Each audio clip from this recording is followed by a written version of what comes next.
저는 다시 복음 시리즈 말씀을 잠시 내려놓고 오늘부터 새로운 말씀 시리즈를 함께 몇 달 동안 나누기를 원하는데요. 큰 주제가 다시 기도입니다. 한번 따라해 보시겠어요? 다시 기도. 제가 다시 기도 이 시리즈로 말씀을 나눠야겠다라는 두 가지 이유가 있습니다. 첫 번째 이유는 우리가 지금 함께 나누고 있는 다시 복음 가운데 이어지는 내용이 예수님의 기도에 관한 내용입니다. 그래서 예수님께서 친히 가르쳐 주신 기도가 어떤 것인지를 함께 살펴보고 난 이후에 예수님께서 직접적으로 하신 그 기도를 살펴보면 훨씬 더 이해가 되겠다라는 생각을 가지고 오늘부터 시작해서 앞으로 몇 달 동안 주님께서 가르쳐주신 기도가 무엇인지를 함께 나누고자 합니다. 두 번째 이유가 있습니다. 제가 다시 기도의 주제를 잡은 이유는 우리 교회가 해마다 11월 1일이 되면 다니엘 기도회를 하게 되는데 기도하는 가운데 다시 기도의 불을 붙여야겠다라는 그 마음을 주셔서 오늘부터 시작해서 다니엘 기도회가 시작되는 그 전까지 이 다시 기도 이 말씀을 통해서 다시 한번 우리 교회에 기도의 불이 붙기를 주님의 이름으로 축복합니다. 바라기는 이 다시 기도 말씀 시리즈를 통해서 기도의 문이 열리고 여러분의 가정과 사업장과 자녀들과 하는 모든 일에 놀라운 기도의 응답의 역사가 있기를 주님의 이름으로 축복합니다. 오늘 본문을 보시면 그러므로라는 단어로 시작을 합니다. 그러므로. 여러분, 이 그러므로라는 단어는 앞에 나와 있는 문장이 뒤에 나오는 문장의 원인이나 이유가 될 때에 쓰이는 접속부사입니다. 접속사죠. 자, 그래서 오늘 본문의 예수님께서 이 주기도문을 가르쳐 주신 이유는 바로 오늘 본문 앞에 그 이유를 찾아볼 수가 있습니다. 자, 오늘 이 주기도문 강해는 산상순 안에 들어있는 내용입니다. 자, 예수님께서 오늘 왜 기도에 관하여 말씀을 하셨는가? 산상수훈 가운데 그 이유는 그 당시 많은 사람들이 잘못된 기도를 하고 있었기 때문입니다.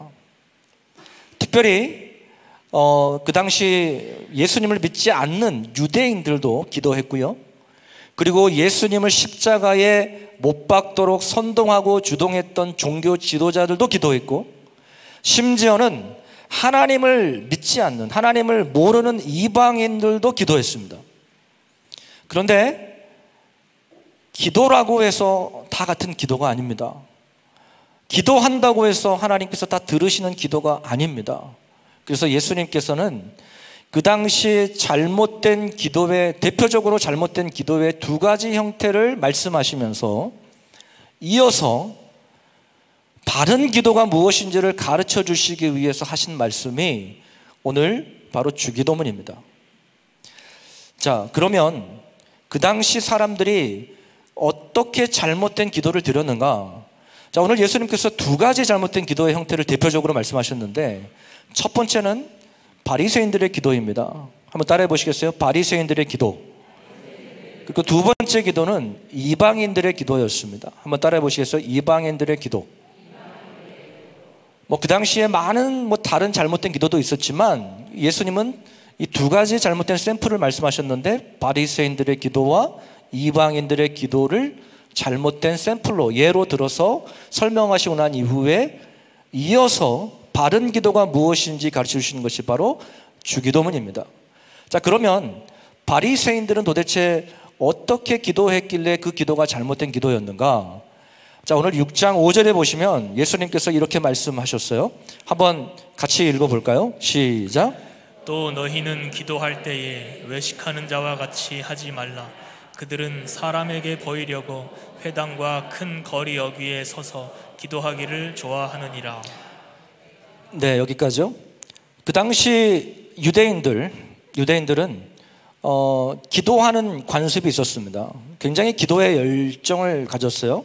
그래서 하루에 3번을 정해놓고 시간을 정해놓고 기도했습니다. 오전 9시, 정오 12시, 그 다음에 오후 3시 이렇게 하루에 3번 기도하는 습관이 있었습니다.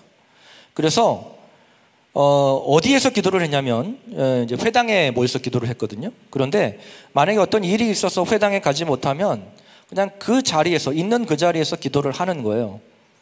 너무나도 좋은 일이죠. 기도하는 일은 좋은 일이고 또 너무나도 좋은 관습입니다. 그런데 문제는 뭐냐면 이 기도의 전통이, 이 너무나도 좋은 기도의 전통이 시간이 가면서 이게 형식화되고 굉장히 외식적인 기도로 바뀌었다라는 데 문제가 있는 거예요. 그래서 일부러 시간이 되었는데 회당 가서 기도할 수 있음에도 불구하고 일부러 사람이 많은 곳에 가서 기도를 하는 거예요. 왜 사람들이 많은 곳에 가서 기도했을까요? 보이기 위한 거죠. 그것이 바로 큰 거리 어귀라고 되어 있죠. 오늘 본문에 보시면. 그래서 이들은 기도할 때 사람들이 많은 곳을 찾아가서 서서 손을 높이 들고, 그리고 바리새인들 같은 경우는 특별히 그 종교 지도자들이 입는 그 긴 옷을 입고 누가 봐도 종교인이구나 이렇게 알아보게끔 아주 큰 소리로 기도를 했습니다. 근데 오늘 예수님께서는 이 바리새인들의 기도가 잘못됐다라는 거예요. 근데 왜 이들의 기도가 잘못되었는가? 큰 소리로 기도했기 때문인가? 손을 높이 들고 기도했기 때문인가? 서서 기도했기 때문인가? 그렇지 않아요. 큰 소리로 기도한다고 해서, 서서 기도한다고 해서, 손을 높이 들고 기도한다고 해서 그 기도가 잘못된 기도가 아니에요. 오늘 예수님께서 말씀하신 이 바리새인들의 기도의 잘못된 것은 무엇이냐면 하나님께 보이기 위한 기도가 아니고 누구에게 보이기 위한 기도였어요? 사람들에게 보이기 위한 기도였습니다. 외식적인 기도죠. 그들의 마음과 그들의 중심을 아시는 예수님께서 그들의 바리새인들의 기도를 가식적으로 생각을 했죠. 여러분, 하나님께서 보시는 것은 우리의 외적인 겉모습을 보시는 게 아니에요. 하나님이 무엇을 보실까요? 그렇죠. 우리의 중심, 우리의 마음을 보세요. 기도도 마찬가지고 예배도 마찬가지, 헌금도 마찬가지예요. 하나님께서는 우리의 마음 깊은 중심을 보신다라는 거예요. 근데 이 바리새인들의 기도는 하나님을 향한 기도라기보다는 사람들에게 보이기 위한 기도였다라는 것이죠. 그래서 일부러 사람이 많은 큰 길, 큰 거리 어귀에 가서 손을 높이 들고 서서 큰 소리로 막 기도하는 거예요. 아마 미사 여구도 아름답게 사용했겠죠. 사람들이 그걸 들었을 때 와, 저 사람 기도 잘한다. 와, 저 사람 참 거룩하네, 경건하네. 아마 그렇게 생각했을지도 모르겠어요. 그러나 사람들이 그렇게 봤을지는 몰라도 하나님이 보시기에는 굉장히 외식적인 기도였다라는 것이죠. 자, 그 다음 잘못된 기도에 관하여 이야기하시는데 이방인들의 기도에 관하여 말씀하십니다. 자, 이방인들은 어떻게 기도했느냐? 오늘 6장 6절 7절을 한번 같이 보겠습니다. 자, 같이 읽어보겠습니다. 시작. 또 기도할 때에 이방인과 같이 중언부언하지 말라. 그들은 말을 많이 하여야 들으실 줄을 생각하느니라. 자, 바리새인들의 기도가 사람들에게 보이기 위한 기도였다면, 그게 잘못된 기도였다면, 이방인들의 잘못된 기도는 무엇이냐? 핵심은 그거예요. 중언부언하는 기도였다는 거예요. 어떤 기도였다고요? 중언부언. 제가 말씀을 준비하면서 이 중언부언이라는 뜻이 뭔지를 사전에 찾아봤어요. 한자어더라고요. 사자성어인데 중복될 중자에 말씀언에 그 다음에 되풀이할 부 말씀언, 그렇게 해서 똑같은 말을 계속해서 되풀이한다라는 뜻이에요. 이 중언부언이라는 뜻이. 헬라어로는 어떤 뜻인가 찾아봤더니 이 헬라어로는 중언부언이라는 단어가 바톨로게오라는 단어예요. 바톨로게오. 한번 따라해 보시겠어요? 바톨로게오. 이 바톨로게오라는 이 뜻이 뭐냐면 말을 많이 하다, 생각 없이 말하다. 이것이 바로 바톨로메오라는 단어예요. 그러니까 이 이방인들이 드렸던 이 중언부언의 기도는 어떤 뜻이냐면 아무 생각 없이 같은 말을 되풀이하면서 오랫동안 반복해서 기도하는 기도가 바로 중언부언하는 기도예요. 대표적으로 열왕기상 18장을 보게 되면 이 엘리야와 그 다음에 바알 선지자들이 그 갈멜산에서 전투를 하지 않습니까? 그래서 누가 참 신이냐 대결을 해요. 그래서 너희가 먼저 기도해라. 기도해서 하늘에서 먼저 불이 떨어지게 하시는 그 신이 참 신이다. 그래서 바알 선지자들이 먼저 기도하죠. 아침부터 저녁까지 기도합니다. 바알이여, 바알이여, 똑같은 말을 반복해서 의미 없이 계속 합니다. 아무런 증상이 없는 거예요. 그러다 저들이 막 몸에다가 칼로 피를 내면서 막 그렇게 또 발이요.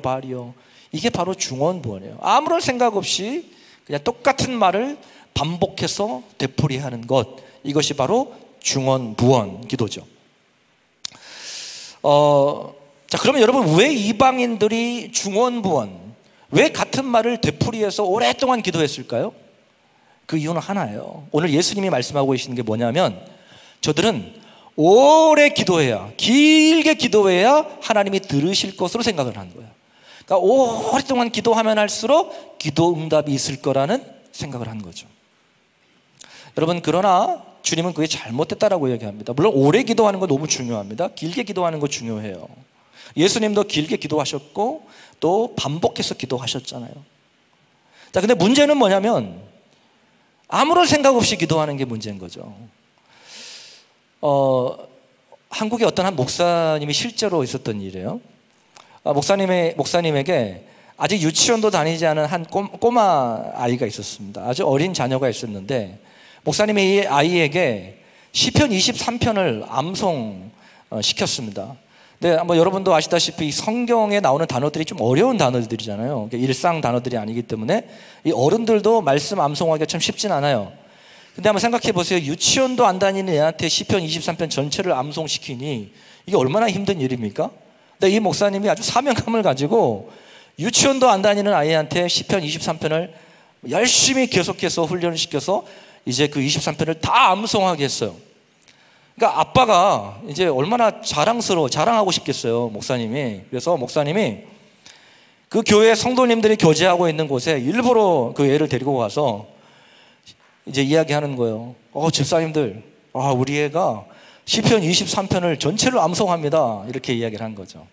그랬더니 집사님들이 그래요, 한번 해보라고 막 이렇게 분위기를 이렇게 막 맞춰줬습니다. 근데 이 아이가 이제 억지로 그냥 한 거죠. 이 아이가 이제 시편 23편을 이제 암송하기 시작합니다. 여호와는 나의 목자시니. 딱 이렇게 시작하자마자 집사람들이 막 난리가 나는 거예요. 생각해보세요. 유치원도 안 되는 애가 막 여호와는 나의 목자시니 얼마나 기특합니까? 그래서 막 감탄을 하고 막 잘한다 칭찬을 막 하는 거예요. 그 다음이 문제인 거예요. 이 아이가 여호와는 나의 목자시니, 그 다음을 이제 해야 되는데 내게 부족함이로다 이렇게 하는 거예요. 이 반응이 없으시네. 여호와는 나의 목자시니 내게 부족함이로다 이렇게 하는 거예요. 막 집사님들이 웃고 떠들고 난리 난 거예요. 이 아이는 뭐가 잘못된 건지 몰라요. 그래서 아빠가 다시 한번 외워보라고. 다시 외웁니다. 여호와는 나의 목자시니 내게 부족함이로다. 여러분, 뜻을 모르고 외우니까 영원히 나를 만족시키시고 나의 공급자 되신 주님이 부족한 하나님이 되어버린 거예요. 여러분, 우리도 그렇게 할 수 있어요. 여러분, 우리가 드리는 이 주기도문, 주님께서 가르쳐주신 이 주기도문을 우리가 각 문장마다 하나하나마다 생각하며 기도하지 않으면 그냥 단순히 무의식적으로 암송한다면 오늘 이 이방인들이 하는 중언부언하는 기도와 다를 바가 없다는 거예요. 여러분, 근데 우리는 얼마나 중언부언할 때가 많은지 몰라요. 저 역시도 가끔 그럴 때 있어요. 그냥 생각 없이 하늘에 계신 우리 아버지여 이름이 거룩히 여김 받으시오며, 마치 그냥 무의식적으로 암송하는 거죠. 아무런 생각 없이. 그래서 여러분, 제가 신앙 고백할 때, 사도신경으로 신앙을 고백할 때나 주기도문 할 때 여러분 느끼시는지 모르겠지만 한 문장 한 문장 끊어서 합니다. 천천히. 제가 그렇게 하는 이유가 있어요. 빠르게 하면 생각 없이 그냥 두루루루루 할 수가 있어요. 그래서 하늘에 계신 우리 아버지여 이름이 거룩히 여김을 받으시오며, 생각하면서 그 의미를 생각하면서 기도하라는 것입니다. 여러분, 우리가 정말 습관적으로 할 때가 너무 많아요. 우리 식사 기도할 때도 그렇잖아요. 하나님 맛있게 먹겠습니다, 예수님. 어떤 사람은 그냥 눈만 깜짝하고 이렇게 할 수 있는데 습관적으로. 중언부언하는 기도예요. 중언부언하는 기도. 여러분, 이들은요, 아무런 생각 없이 반복적으로 길게 기도하면 하나님이 들으신다라고 생각을 한 거죠. 여러분, 반복적인 기도가 나쁜 게 아니에요. 오래 길게 기도한 게 나쁜 기도가 아닙니다. 예수님께서도 반복적으로 기도하셨어요. 자, 마태복음 26장 44절을 보시면 또 그들을 두시고 나아가, 자, 몇 번요? 세 번째 같은, 반복해서 하신 거죠. 같은 말씀으로 기도하셨어요, 예수님. 또 예수님은 길게 오랫동안 기도하셨어요. 누가복음, 그 다음 좀 봐주시겠어요? 누가복음 6장 12절에 보게 되면 이때에 예수께서 기도하러 산으로 가사, 자, 언제까지 기도하셨습니까?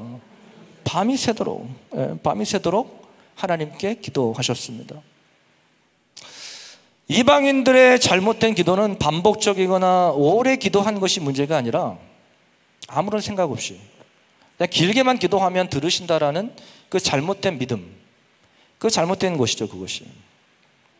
자, 그래서 우리가 기도할 때는 한 문장 한 문장 정말 뜻을 생각하면서 마음을 담아서 기도해야 될 줄 믿으시기를 바랍니다. 자, 오늘 본문을 보시면 예수님께서 이어서 왜 주기도문을 가르쳐 주셨는지를 설명을 하는데, 바른 기도가 무엇인지를 설명하는데 그 첫 번째 가르쳐 주신 기도의 내용이 뭐냐면 바로 기도의 대상입니다. 뭐라고요? 기도의 대상. 우리의 기도를 들으시는 분은 누구시냐라는 거죠. 우리는 누구에게 도대체 기도하냐라는 거죠. 자, 우리의 기도를 들으시는 분은 누구십니까? 하나님이시죠. 여러분, 기도가 무엇입니까? 라고 물어본다면 아마 여러 가지로 답변할 수 있을 것 같아요. 기도는 영적인 호흡입니다. 기도는 하나님의 능력을 체험할 수 있는 통로입니다. 여러 가지로 답변할 수 있겠지만 단순하게 기도가 뭐냐라고 물어봤을 때 저는 이렇게 정의하고 싶어요. 네, 맞습니다. 기도는 하나님과의 대화입니다. 한번 따라해 볼까요? 기도는 하나님과의 대화입니다. 네. 여러분, 우리 대화 많이 하시잖아요. 그렇죠? 날마다 대화하시잖아요. 집에서도 대화하고, 또 직장 생활과도 대화하고, 또 뭐 교회 와서도 우리 성도님들하고 대화하고, 자녀들과도 대화하고, 우리는 날마다 대화하잖아요. 그렇죠? 근데 여러분, 대화를 하기 위해서는 반드시 필요한 조건들이 있어요. 그것이 무엇이냐면, 대화를 하기 위해서는 가장 먼저 필요한 것이 대화할 대상이 있어야 돼요. 상대가 있어야 되는 겁니다. 그렇죠? 여러분, 만약에 제가 대화를 하는데 상대가 없이 제가 혼자서 공중에 허공에 대고 대화를 한다고 생각해 보십시오. 이게 정상입니까? 비정상입니까? 병원에 가봐야 됩니다. 혹시 여러분 주변에 혼자서 대화를 하신 분들이 있으면 가만 놔두시면 안 돼요. 돌봐줘야 돼요. 병원에 가셔야 됩니다. 여러분, 이게 단순한 것 같지만 이 기도의 원리가 적용이 돼요. 여러분, 기도는 하나님과의 대화인데 대화를 하기 위해서는 반드시 뭐가 필요해요? 상대방이 있어야 된다, 대상이 있어야 된다는 거예요. 기도가 하나님과의 대화라면 우리는 누구와 대화하는 겁니까? 그렇죠, 하나님과 대화하는 거죠. 여러분, 그리고 그 대화의 대상은요 반드시 살아있고 인격적이어야 돼요. 만약에 제가 대화를 하는데 여러분, 이 물그릇하고 대화를 한다고 생각해 보십시오. 물그릇. 제가 물그릇하고 대화한다고 생각해요. 제가 이 마이크하고 대화하고 생각해요. 벽 보고 제가 벽하고 대화한다고 생각해 보십시오. 이게 정상입니까? 비정상입니까? 비정상이죠. 반드시 대화의 대상은 살아있어야 되고 인격적이어야 돼요. 여러분, 왜 우상이 헛된 우상인지 아세요? 살아있지 않아요. 인격적이지 않아요. 여러분, 우상들한테 절하는 거 보십시오. 여러분, 그 미신 그리고 뭐 이렇게 주술적인 거 보면요 기가 막혀요. 돼지 머리 놓고 기도합니다.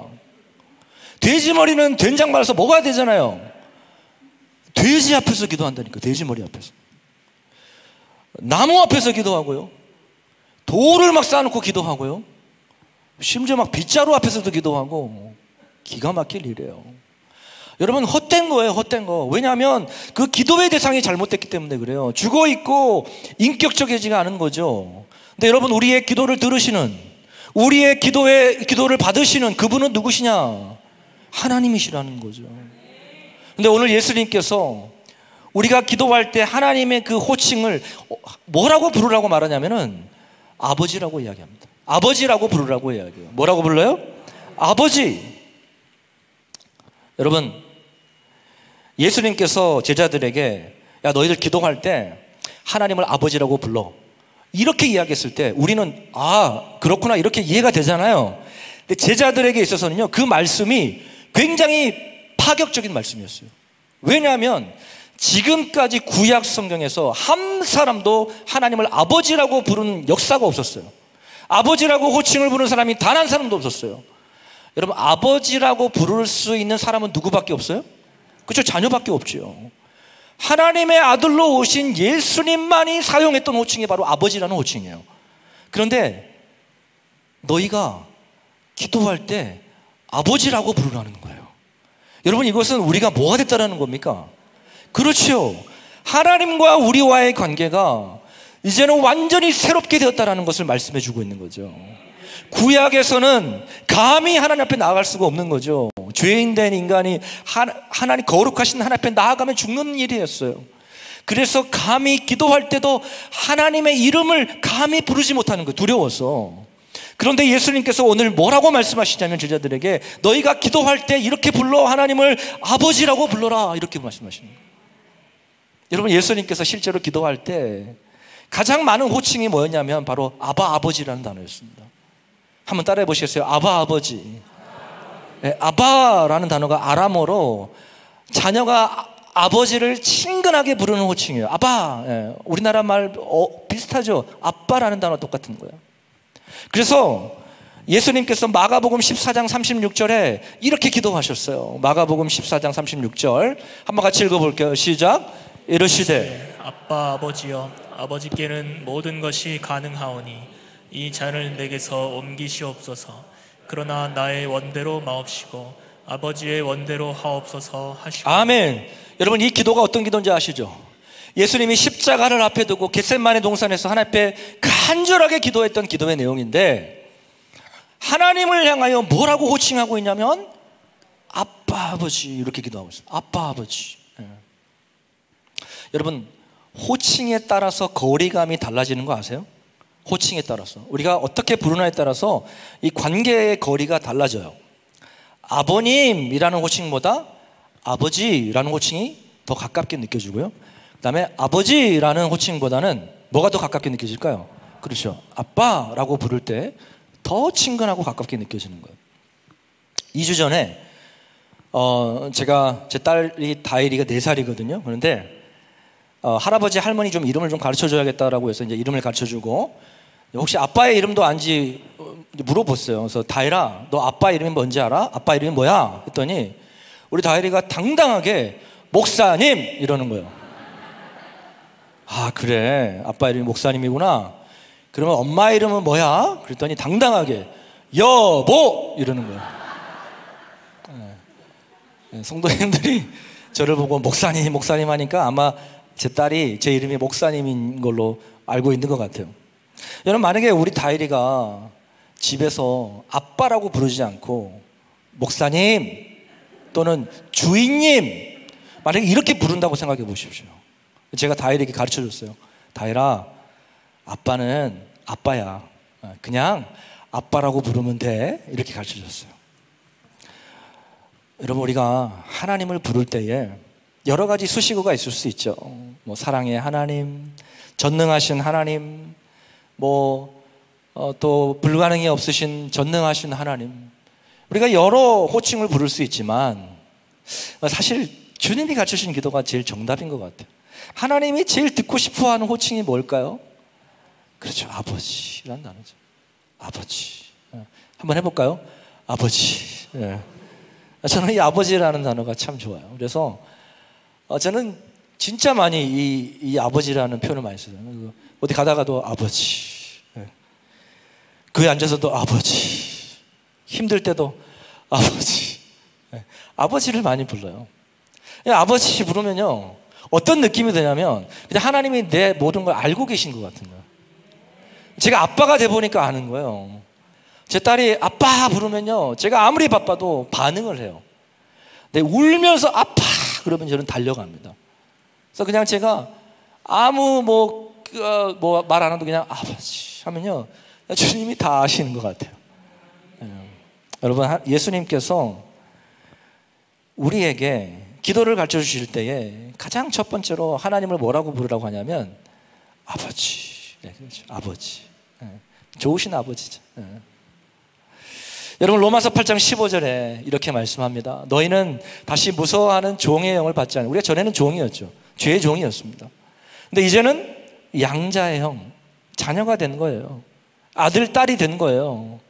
그러므로 우리가 하나님을 뭐라고 부르라고 말합니까? 아빠, 아버지라고 부르짖느니라. 할렐루야. 여러분 종과 자녀의 차이가 뭔지 아세요? 여러 가지가 있겠지만 가장 큰 차이가 당당함이에요. 당당함. 종은 주인한테 당당하지 못해요. 늘 주인을 무서워하고 두려워하죠. 거리가 있죠. 그러나 자녀는 언제나 당당한 거예요. 아버지 앞에. 그렇죠?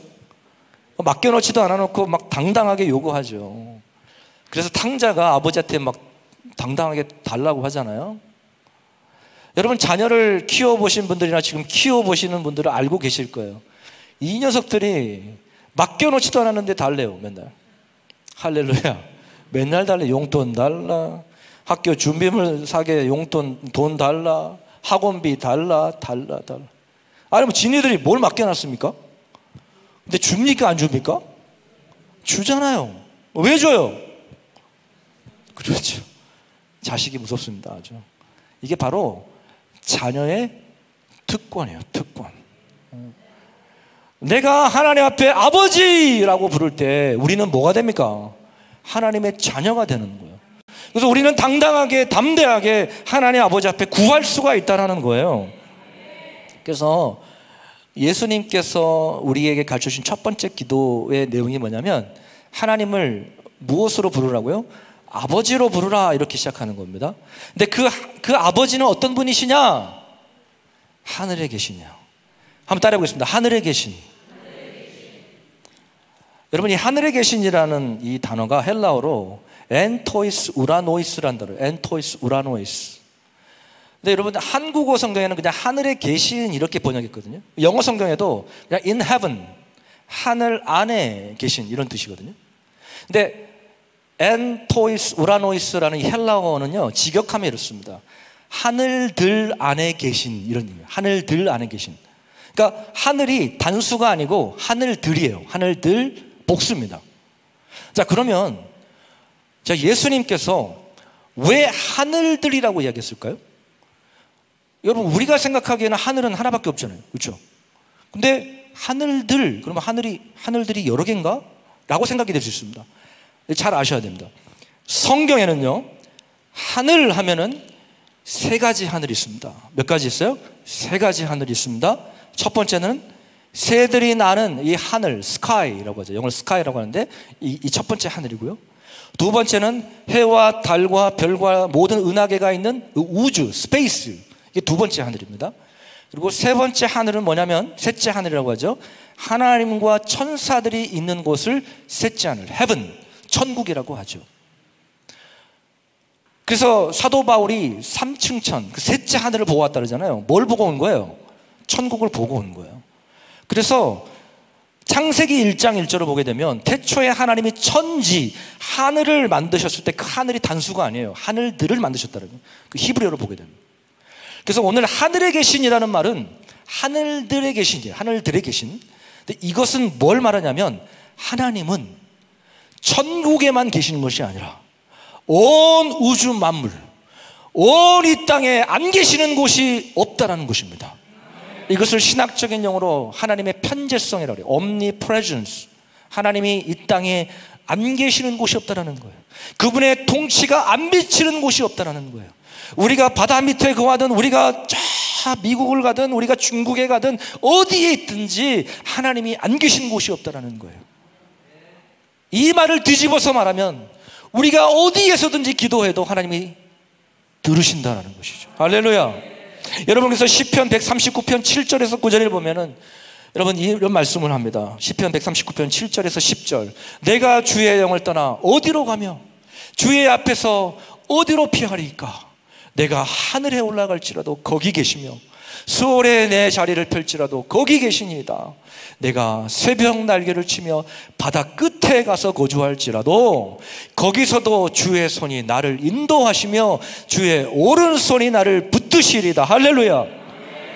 우리가 골방에서 혼자 눈물 흘리며 기도할 때든, 내가 직장에서 몰래 화장실에서 기도하든, 내가 어느 곳에서도 기도할 때든지 하나님이 안 계시는 곳이 없다라는 것입니다. 우리의 기도를 다 듣고 계신다라는 거예요. 그러므로 우리는 언제 어디서든지 우리 좋으신 아빠 아버지 앞에 기도할 수 있는 것입니다. 말씀을 정리하겠습니다. 사랑하는 성도 여러분, 우리가 기도하는 기도의 대상이 분명합니다. 오늘 예수님은 우리에게 분명히 가르쳐주고 있어요. 딱 이렇게 하라고 말합니다. 하늘에 계신 우리 아버지요. 한번 따라해 볼까요? 그냥 아버지, 하나님 아버지, 이렇게 부르라는 거예요. 근데 그분은요, 하늘들에 계신, 지금 저 멀리 그냥 천국에서 우리를 바라보고 계시는 것이 아니라 온 우주에 가득하고 계시고, 지금 우리가 드리는 이 예배 공간에도 우리 하나님의 영이 충만한 줄 믿으시길 바랍니다. 그러므로 사랑하는 성도 여러분, 이번 한 주 동안 여러분 기도하세요. 누구에게 기도해야 됩니까? 아버지 앞에 기도하십시오. 기도할 때 기도가 안 나오시면 그냥 아버지, 아버지 그냥 부르짖으세요. 우리 주님이 듣고 계십니다. 혹시라도 교회 나오고 싶은데 나올 수 없는 우리 성도들 계십니까? 여러분의 집에서 기도하십시오. 직장에서 기도하시고 병원에서도 기도하시고, 하나님 그곳에 계십니다. 그러므로 이번 한 주 동안 기도하면서 우리 좋으신 살아계신 하나님 아버지를 만나는 주님 은혜가 있기를 주님 여러분 축복합니다. 기도는 기도하는 사람에게 달려있는 게 아니에요. 기도의 능력은 우리에게 달려있는 게 아니라 기도를 들으시는 그분에게 달려있는 거예요. 그러므로 우리 좋으신 하나님 아버지 앞에 우리의 모든 것을 아뢰므로 말미암아 응답받으시는 한 주가 되기를 주님의 이름으로 축복합니다. 우리 함께 찬양합니다. 아바 아버지, 나를 아시고 바라보시는 아바 아버지, 함께 찬양합니다.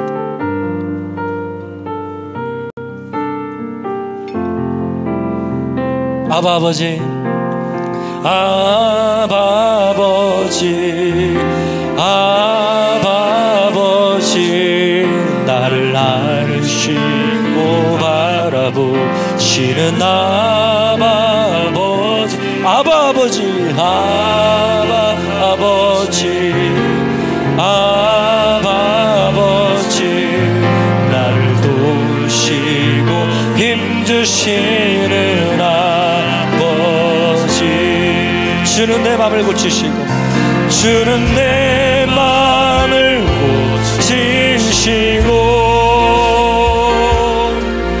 볼 수 없는 상처 만지시네. 나를 아시고, 나를 아시고, 나를 이해하시네. 내 영혼 새롭게 세우시네. 아바 아버지, 아바 아버지, 아바 아버지, 나를 아시고 바라보시는 아바 아버지, 아바 아버지, 나를 도우시는, 나를 도우시고 힘주시는 우리 하나님 아버지십니다. 주는 내 몸을 고치시네. 주는 내 몸을 고치시며, 볼 수 없는 상처만 나를 아시고,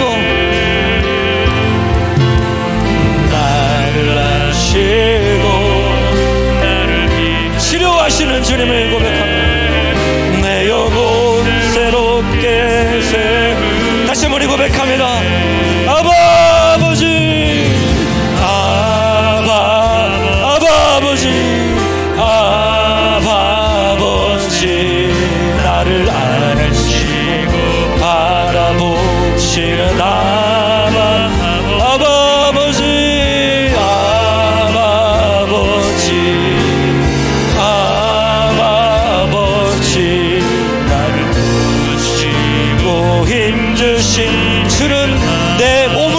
하시고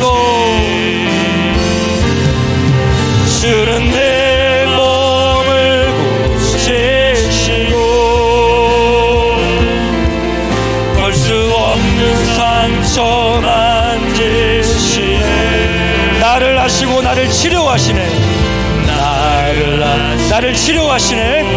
나를 치료하시네. 내 영혼 새롭게 다시 한번 우리 고백합니다. 주는 내 몸을 고치시고 주는 내 몸을 고치시고 볼 수 없는 상처 만지시는 주님 만지시네. 나를 하시고 나를 치료하시네. 나를 치료하시는 주님 나를 치료하시네. 내 영혼 새롭게 세우시네. 사랑하는 성도 여러분, 기도하겠습니다. 오늘 우리 예수님께서 기도를 가르쳐 주시는데 하나님을 뭐라고 부르라고 말씀하시냐면 아버지라고 부르라고 말씀하십니다. 우리의 기도를 들으시는 분은 저 멀리에 계신, 저 우주 멀리에 계신 분이 아니라 가장 가까이에서 친밀하게 내가 언제든지 기도할 때마다 하나님 앞에 이야기할 때마다 귀를 기울이신 분이십니다. 그분이 우리 아버지세요. 그 하나님은 안 계신 곳이 없습니다. 그분의 능력이 못 미치는 곳이 없습니다. 그러므로 우리가 이번 한 주 또 살아가면서 여러분 일을 하실 때든지 운전하실 때든지 어디에 어느 곳에 있든지 간에 그 좋으신 하나님 아버지 앞에 간구하며 기도하시기를 바랍니다. 여러분 혹시 기도가 안 나오면 그냥 아버지 부르십시오. 아버지. 우리 주님이 왜 모르시겠습니까? 여러분이 무엇 때문에 힘들어하는지, 여러분이 무엇 때문에 마음 아파하는지 왜 아버지가 모르시겠어요? 주님 앞에 아버지 기도하십시오. 주님이 여러분의 상처난 마음, 또 여러분의 아픈 그 몸을 치료하시고 만지실 줄 믿습니다. 우리 함께 시간에 그 좋으신 하나님 아버지 앞에 여러분의 기도의 제목들을 가지고 우리 잠깐 우리 기도하도록 하겠습니다. 살아계신 하나님 아버지 감사합니다. 아버지 주여, 우리의 기도를 들으시는 주님, 좋으신 하나님 아버지 감사합니다. 하나님 아버지 우리와 함께 하시며 내가 너를 떠나지도 않을 것이라고 말씀하시니 내가 너와 함께 하시겠다고 말씀하신 주님, 내가 불 가운데를 지날지라도 내가 물 가운데로 지날지라도 내가 너와 함께 하시겠다고 약속하신 주님, 하나님도 좋으신 아버지 하나님 앞에 우리의 모든 문제를 내려놓고 하나님 응답하신 하나님을 경험하기를 원합니다. 하나님 우리의 작은 시름에도 응답하신 주님을 만나기를 원합니다. 주여 우리를 불쌍히 여주옵소서. 아버지 우리를 불쌍히 여주옵소서. 주여 우리의 상한 심령을 고쳐주시고 우리의 아버지 하나님의 약한 몸을 고쳐주시기를 원합니다. 하나님 우리를 어루만져 주시옵소서. 하나님 이 시간에 좋으신 하나님 앞에 나와서 아버지 우리를 어루만져 주시옵소서. 주님 인도하여 아버지 하나님 아버지 감사합니다. 하나님을 아버지라고 부를 수 있는 은혜를 주심을 감사합니다. 우리를 자녀 삼아주신 그 은혜에 감사를 드립니다. 하나님, 때로는 우리가 어떻게 기도해야 될지 몰라서 막막할 때가 있습니다.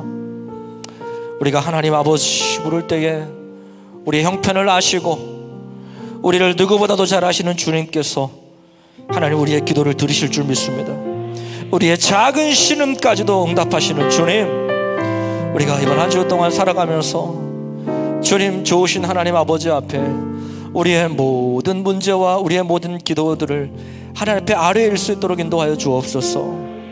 하나님 우리가 길을 걸어갈 때든 운전할 때든 집에 있든 어느 곳에 있든지 간에 우리와 함께 하시는 주님을 보기를 원합니다.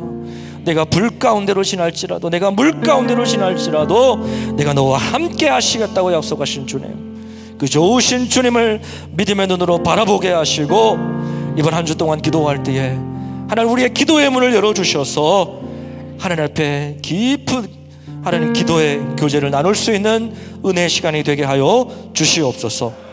하나님 이 시간에 귀한 예물을 주님 앞에 봉헌에 올려드립니다.